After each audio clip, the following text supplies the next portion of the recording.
매일 아침 미역국을 끓이시는 분이 계셨습니다. 창원에 사시는 69세 퇴직 보건교사 출신이셨는데요. 평생 건강을 가르치신 분답게 식단 관리를 정말 꼼꼼하게 하신 분입니다. 특히 미역국을 즐겨 드셨어요. 일주일에 서너 번은 꼭 끓이셨습니다. 뼈에 좋다고 알고 계셨기 때문입니다. 칼슘이 풍부하니까 골다공증 예방에 최고라고요. 그런데 68세에 건강검진을 받으셨습니다. 결과가 나왔는데 충격을 받으셨어요. 골밀도가 심하게 낮다는 진단을 받으신 겁니다. 골다공증 초기라고 했습니다. 어떻게 이런 일이 일어난 걸까요? 미역을 그렇게 많이 드셨는데요. 사실은 미역을 먹는 방법이 잘못되었던 겁니다. 미역 자체가 문제가 아니라 어떻게 드시느냐가 문제였습니다. 오늘 이 이야기를 자세히 해드리겠습니다. 여러분도 비슷하시지 않으세요? 미역국 끓이실 때 참기름부터 두르시지 않으세요? 파도 듬뿍 넣으시지 않으세요? 건강에 좋다고 미역을 자주 드시지 않으세요? 그렇다면 오늘 영상이 정말 중요합니다. 왜냐하면 우리가 당연하다고 생각했던 미역 먹는 습관 중에 영양소를 파괴하고 심지어 몸에 해로운 것들이 숨어 있기 때문입니다. 국내 한 대학병원 영양연구팀이 흥미로운 조사를 했습니다. 미역을 자주 드시는 60대 이상 여성 430명을 3년간 추적했는데요. 미역을 먹는 빈도는 비슷한데 칼슘 흡수율에서 최대 2.7배 차이가 났습니다. 같은 미역을 드셔도 방법에 따라 효과가 완전히 달라진다는 뜻입니다. 오늘 그 차이를 만드는 핵심을 정확하게 알려드리겠습니다. 잘못된 습관은 바로잡고 효과를 극대화하는 방법까지 빠짐없이 말씀드릴 테니까 끝까지 들어주세요. 자, 먼저 우리가 잘못 알고 있었던 습관들부터 살펴보겠습니다. 우리 세대는 어머니에게 배운 대로 미역국을 끓여왔습니다. 그 방법이 틀렸다고 하면 좀 섭섭하실 수도 있어요. 하지만 알고 나면 오히려 더 맛있고 더 건강하게 끓이실 수 있습니다. 첫 번째 이야기입니다. 미역국 끓이실 때 가장 먼저 뭘 하세요? 아마 대부분 냄비에 참기름을 두르실 겁니다. 참기름 고소한 향이 올라오면 미역과 고기를 넣고 볶으시죠. 우리 어머니도 그렇게 하셨고 우리 할머니도 그렇게 하셨습니다. 우리 세대라면 다 이 방법으로 배웠습니다. 수십 년간 이어져 온 방법이니까 당연히 맞다고 생각하셨을 겁니다. 그런데 잠깐 멈추셔야 합니다. 이걸 어떻게 설명드리면 좋을까요? 모든 기름에는 발연점이라는 것이 있습니다. 기름이 연기를 내기 시작하는 온도예요. 이 온도를 넘기면 기름 성분이 분해되면서 해로운 물질이 만들어집니다. 참기름의 발연점은 160도 정도입니다. 160도가 높은 것 같으세요? 사실 매우 낮습니다. 가스불에 빈 냄비를 올려놓고 1분만 가열하면 바닥 온도가 200도를 훌쩍 넘어갑니다.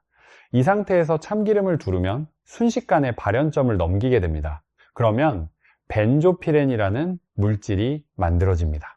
국제암연구기관에서 1급 발암물질로 분류한 물질입니다. 담배 연기에도 들어있고 고기를 불에 직접 구울 때도 생기는 바로 그 물질이에요.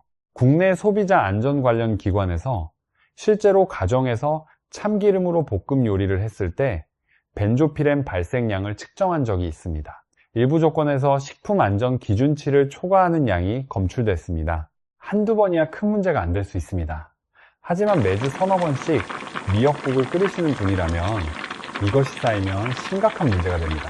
들기름도 마찬가지입니다. 발연점이 참기름보다 약간 높지만 역시 낮은 편입니다. 고온에 볶으면 같은 문제가 생깁니다. 그렇다면 어떻게 해야 할까요? 방법은 정말 간단합니다. 참기름과 들기름은 미역국을 다 끓인 후에 마지막에 넣어주세요. 불을 끄고 나서 혹은 그릇에 담은 후에 한두 방울 둘러주시면 됩니다. 이렇게 하시면 고소한 향과 맛은 그대로 살아있으면서 발암물질 걱정은 전혀 없습니다. 우리 가족이 먹는 음식이잖아요. 이 정도는 바꿀 수 있습니다. 처음부터 볶아야 맛이 난다고 생각하시는 분들 계시죠? 저도 그렇게 알고 있었습니다. 하지만 미역을 충분히 불려서 고기와 함께 기름 없이 먼저 볶고 물을 넣어 끓인 다음 마지막에 참기름을 넣어 보세요. 맛 차이가 거의 없습니다. 되려 참기름 고유의 향이 더 선명하게 살아나요. 혹시 그래도 볶는 과정을 빼기 어려우신 분이라면요, 발연점이 높은 식용유와 참기름을 반반씩 섞어서 사용하세요. 식용유의 발연점은 200도에서 230도로 훨씬 높습니다. 섞으면 전체 발연점이 올라가서 해로운 물질 생성을 크게 줄일 수 있습니다. 이건 정말 오늘부터 바로 바꿀 수 있는 작은 변화입니다. 가족들이 먹는 미역국이니까요. 자, 두 번째 잘못된 습관으로 넘어가겠습니다. 이번 내용은 아마 정말 놀라실 겁니다. 미역국에 파 넣으시나요? 대파를 듬뿍 넣어서 국물 맛을 내시거나 미역 냉국에 쪽파를 넣으시는 분들 많으시죠. 아예 처음부터 파랑 미역을 같이 볶아서 시작하시는 분들도 있으시죠. 그런데요, 파가 미역의 가장 귀한 영양소 하나를 몽땅 잡아버립니다. 어떤 영양소냐고요? 칼슘입니다. 미역에는 칼슘이 정말 풍부합니다. 생미역 100g에 칼슘이 149mg 들어있는데요. 우유 100ml의 칼슘이 118mg입니다. 미역이 우유보다 칼슘이 26%나 더 많습니다. 이 사실을 아시는 분이 많지 않으세요. 문제는 파 안에 유황과 인이 들어있다는 겁니다. 이 두 성분이 장에서 칼슘과 결합해버려서 몸 안으로 들어가지 못하게 막습니다. 따뜻한 국으로 드시든 시원한 냉국으로 드시든 파가 한 대라도 들어가면 칼슘은 대부분 그냥 빠져나갑니다. 결국 뼈를 튼튼하게 하려고 미역을 드셨는데 정작 뼈에는 별 도움이 되지 않았던 거예요. 이건 정말 안타깝습니다. 우리가 몰랐던 거니까요. 아까 말씀드린 창원의 퇴직 교사분도 미역국에 항상 대파를 넣으셨다고 합니다. 그래서 미역을 그렇게 많이 드셨는데도 칼슘이 제대로 흡수되지 않았던 겁니다. 이 사실을 알고 나니 정말 안타까우시죠? 한 가지 오해 없으시도록 말씀드릴 것이 있습니다. 파와 미역을 함께 드신다고 해서 칼슘 말고 다른 영양소까지 다 없어지는 것은 아닙니다. 알긴산이나 식이섬유, 요드 같은 다른 성분들은 여전히 섭취하실 수 있어요. 파가 들어간 미역국이 완전히 영양가 없는 것은 아닙니다. 하지만 뼈 건강을 위해 미역을 드시는 거라면, 특히 골다공증이 걱정되시는 분이라면 미역 드실 때만큼은 파를 빼주세요. 파 대신 뭘 넣으면 좋을까요? 마늘입니다. 마늘은 미역에 좋은 성분들이 흡수되는 걸 방해하지 않아요. 오히려 마늘 안에 알리신이라는 물질이 세균을 막고 염증을 줄여주는 역할까지 합니다. 마늘 넣은 미역국이 오히려 더 건강하고 맛도 좋습니다. 세 번째 잘못된 습관입니다. 이것은 특정 질환을 가지신 분들이 꼭 아셔야 할 내용이에요. 아무리 좋은 것도 지나치면 탈이 납니다. 미역이 바로 그렇습니다. 왜냐하면 미역에는 요드라는 성분이 아주 많이 들어있거든요. 요드는 갑상선 호르몬을 만드는데 꼭 필요한 성분이에요. 우리 몸의 신진대사를 조절하는 핵심 호르몬입니다. 하지만 너무 많이 섭취하면 오히려 갑상선이 호르몬 생산을 줄여버립니다. 갑상선 기능 저하증이 생길 수 있는 거예요. 식품안전관련기관이 발표한 성인 하루 요드 권장 섭취량은 150 마이크로그램입니다. 그런데 미역국 한 그릇에는 무려 700 마이크로그램 이상의 요드가 들어있습니다. 권장량의 거의 4.7배예요. 건강하신 분들은 하루에 2그릇까지는 큰 문제가 없습니다. 우리 몸이 자연스럽게 소변으로 배출하니까요. 하지만 미역국을 한 번에 많이 끓여서 며칠 동안 계속 드시는 것은 좋지 않습니다. 특히 조심하셔야 할 분들이 계십니다.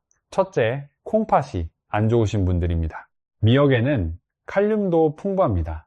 건강한 콩팥을 가지신 분들은 칼륨을 섭취해도 소변으로 자연스럽게 내보냅니다. 하지만 콩팥 기능이 떨어진 분들은 칼륨을 제대로 배출하지 못합니다. 혈액 속에 칼륨이 쌓이면 처음에는 다리에 힘이 빠지고 손이 저립니다. 더 심해지면 심장이 불규칙하게 뛰기 시작합니다.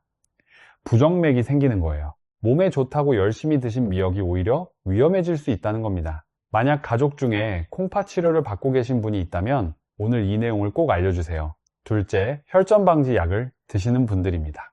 와파린 같은 약을 드시는 분들이요, 미역의 풍부한 비타민 K가 이 약의 효과를 떨어뜨릴 수 있습니다. 약을 드시는 이유가 없어지는 거예요. 소량씩 가끔 드시면서 담당 의사와 꼭 상담하세요. 셋째, 출산 후 산모분들입니다. 우리나라에서는 예로부터 산모가 기력 회복을 위해 미역국을 삼시세끼 드시는 전통이 있습니다. 어머니와 시어머니가 정성스럽게 끓여주시는 미역국은 정말 따뜻한 사랑이죠. 그런데 최근 의학연구에서 중요한 결과가 나왔습니다. 산모가 먹은 요드가 젖을 통해서 고스란히 아기한테 넘어간다는 거예요. 갓 태어난 아기의 갑상선은 아직 미성숙해서 이 많은 요드를 감당하기 어렵습니다. 국내 모유수유 전문가들은 젖을 먹이는 산모라면 미역국을 일주일에 한두 그릇 정도로 줄이는 것이 안전하다고 말하고 있습니다. 주변에 출산을 앞두신 딸이나 며느리가 있으시면 이 내용을 꼭 전해주세요. 사랑하는 아기의 건강을 지키는 일이니까. 자, 여기까지 우리가 잘못 알고 있었던 습관 3가지를 살펴봤습니다. 정리해드리면요. 참기름으로 볶지 마시고 마지막에 넣으세요. 파 대신 마늘을 사용하세요. 그리고 콩팥이 안 좋거나 혈전 방지 약을 드시는 분, 수유 중인 산모분은 과다 섭취를 조심하세요. 그런데요, 잘못된 습관을 고치는 것만으로는 충분하지 않습니다. 미역의 효과를 제대로 보려면 한 가지가 더 필요합니다. 바로 미역을 손질하는 방법입니다. 이 부분을 정확히 아시는 분이 의외로 적습니다. 여러분, 미역 불리실 때 어떻게 하세요? 물에 대충 담가서 불리시나요? 아니면 오래 불리시나요? 미역을 올바르게 불리는 것이 생각보다 정말 중요합니다. 왜냐하면 불리는 시간에 따라 요드 함량이 크게 달라지기 때문입니다. 국내 식품 안전 관련 연구에 따르면 건미역을 찬물에 30분 정도 불리면 요드가 약 35% 줄어듭니다. 요드 과다 섭취가 걱정되시는 분들에게는 이 30분이 정말 중요합니다. 갑상선에 민감하신 분들은 이 방법을 꼭 기억하세요. 하지만요, 너무 오래 불리시면 안 됩니다. 1시간 이상 불리면 미역의 미끄러운 점액 성분인 알긴산이 물속으로 빠져나갑니다. 알긴산은 우리 몸속 중금속과 독소를 붙잡아서 배출해주는 중요한 성분입니다. 콜레스테롤을 낮추는 데도 도움이 되고요. 이 좋은 성분이 물에 다 빠져나가 버리는 겁니다. 따라오고 계시죠? 그러니까 핵심은 이겁니다. 찬물에 30분. 우리가 기억할 건 이것 하나예요. 이 시간이 요드는 적당히 줄이면서 알긴산은 살리는 최적의 시간입니다. 미역을 고르실 때도 몇 가지 확인하시면 좋습니다. 건미역을 사실 때는 색이 너무 짙은 검은색보다는 약간 갈색빛이 도는 것이 좋습니다. 너무 검으면 불순물이 섞여 있을 수 있어요. 그리고 냄새를 맡아보세요. 바다향이 나면서 불쾌한 냄새가 없는 것이 신선한 겁니다. 보관은 어떻게 하시면 될까요? 건미역은 밀봉해서 서늘하고 어두운 곳에 보관하시면 됩니다. 개봉 후에는 습기가 들어가지 않도록 지퍼백에 넣어서 냉장 보관하시면 6개월 이상 드실 수 있습니다. 돈도 얼마 들지 않고 보관도 쉽습니다. 여기까지가 주의할 점이었고요. 이제 반가운 소식을 드릴 차례입니다. 미역이 가진 능력을 끝까지 끌어내는 방법이 있습니다. 같은 미역을 드셔도 이 방법들을 활용하시면 우리 몸이 흡수하는 영양소가 훨씬 많아집니다. 첫 번째는 표고버섯입니다. 아까 미역에 칼슘이 많다고 했죠? 여기서 중요한 점이 하나 있습니다. 칼슘이라는 성분은 단독으로는 흡수가 잘 안 됩니다. 반드시 비타민 D라는 조력자가 필요합니다. 이런 거와 같습니다. 집 열쇠가 있어도 자물쇠가 없으면 문을 열 수 없잖아요. 칼슘이 열쇠라면 비타민 D는 자물쇠입니다. 비타민 D가 없으면 칼슘이 아무리 많아도 몸에 흡수되지 않습니다. 그런데 표고버섯의 비타민 D가 풍부합니다.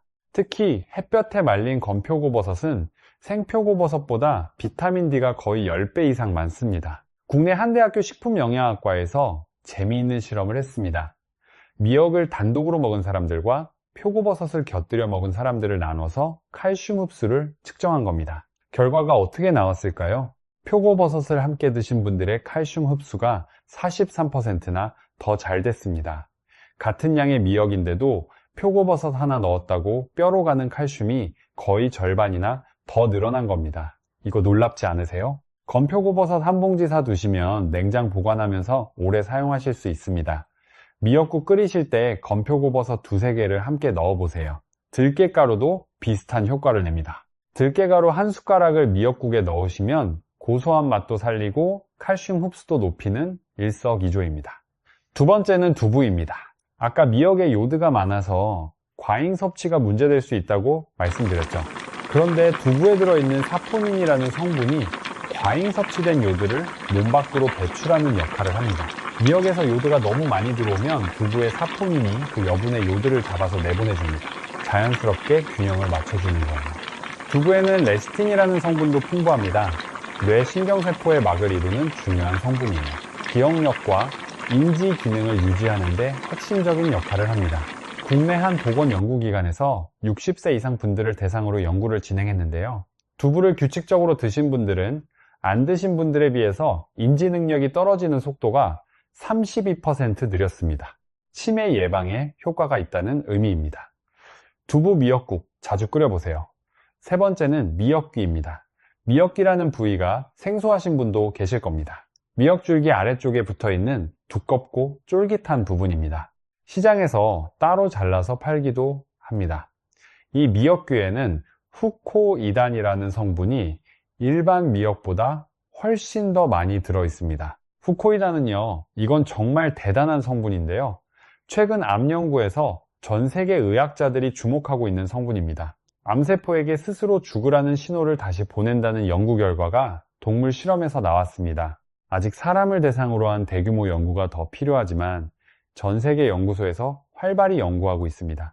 혈관 보호와 항염 효과도 뛰어납니다. 대형 마트 수산물 코너나 재래시장에서 구하실 수 있어요. 네 번째는 오이입니다. 오이 미역 냉국, 여름철에 즐겨 드시죠? 시원하고 상큼한 그 맛이 참 좋습니다. 그런데 이 오이미 영냉국이 혈당 관리에 정말 탁월한 건강식이라는 사실 아셨나요? 혈당 지수라는 것이 있습니다.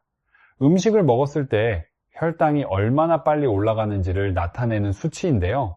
이 수치가 낮을수록 좋습니다. 흰쌀밥은 혈당 지수가 70에서 80 정도로 매우 높습니다. 그런데 미역은 16이고 오이는 15입니다. 둘 다 놀라울 만큼 낮아요.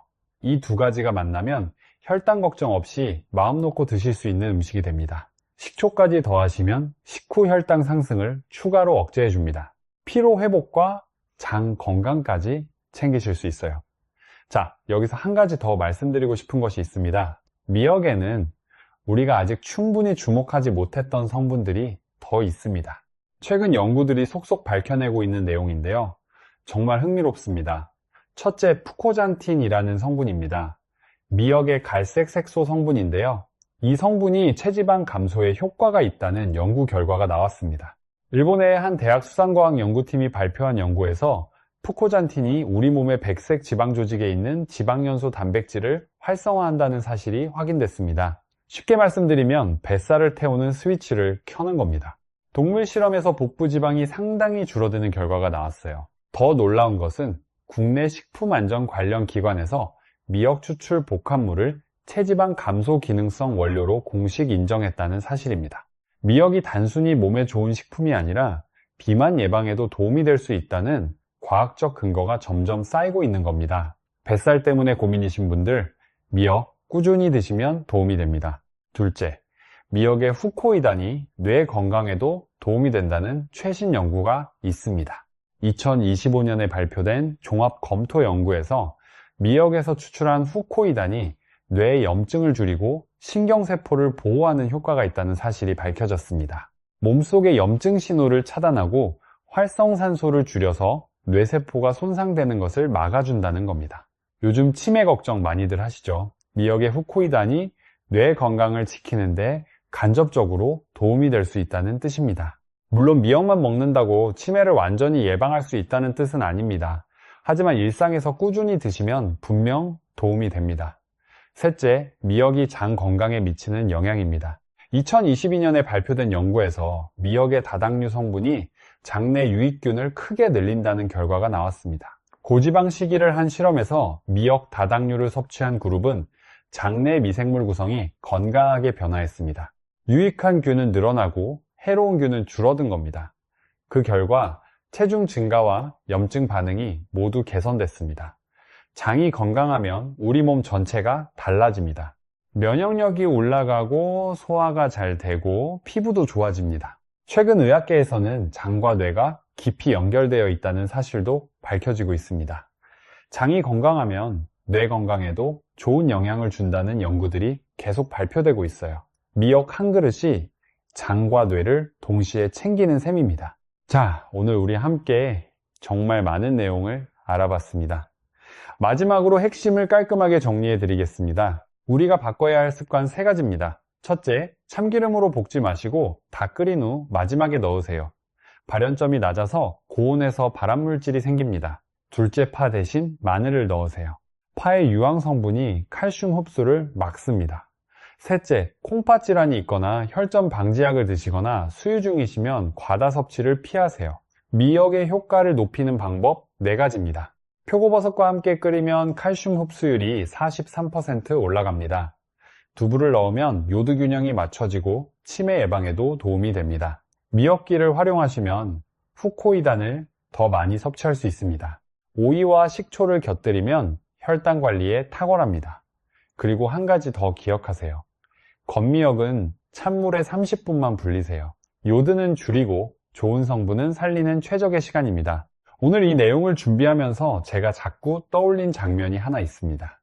어릴 적 어머니가 부엌에서 미역국 끓이시던 장면입니다. 생일날이면 어김없이 새벽부터 준비하셨죠. 냄비에 참기름을 넉넉히 둘러서 미역을 볶으셨습니다. 그게 가장 제대로 된 방법이라고 믿으셨으니까요. 그 방법에 문제가 있다는 건 그때 아무도 알 수 없었습니다. 이제 우리가 알았으니까 바꿀 수 있습니다. 우리가 젊었을 때는 건강을 챙길 여유가 없었습니다. 자식 키우느라 일하느라 바빴으니까요. 이제는 우리 차례입니다. 우리 건강을 챙길 때가 됐습니다. 오늘 알게 된 것 중에 딱 하나만 오늘부터 시작해보세요. 참기름 마지막에 넣기. 이것 하나만요. 그 작은 변화가 여러분의 건강을 지키는 시작이 됩니다. 건강해야 사랑하는 사람들 곁에 오래 머물 수 있습니다. 손주가 자라는 모습을 끝까지 지켜볼 수 있습니다. 우리 모두 함께 건강한 하루하루를 만들어가면 좋겠습니다. 오늘 영상이 도움이 되셨다면 주변에 미역국 자주 끓이시는 분들에게 꼭 알려주세요. 오늘 처음 알게 되신 사실이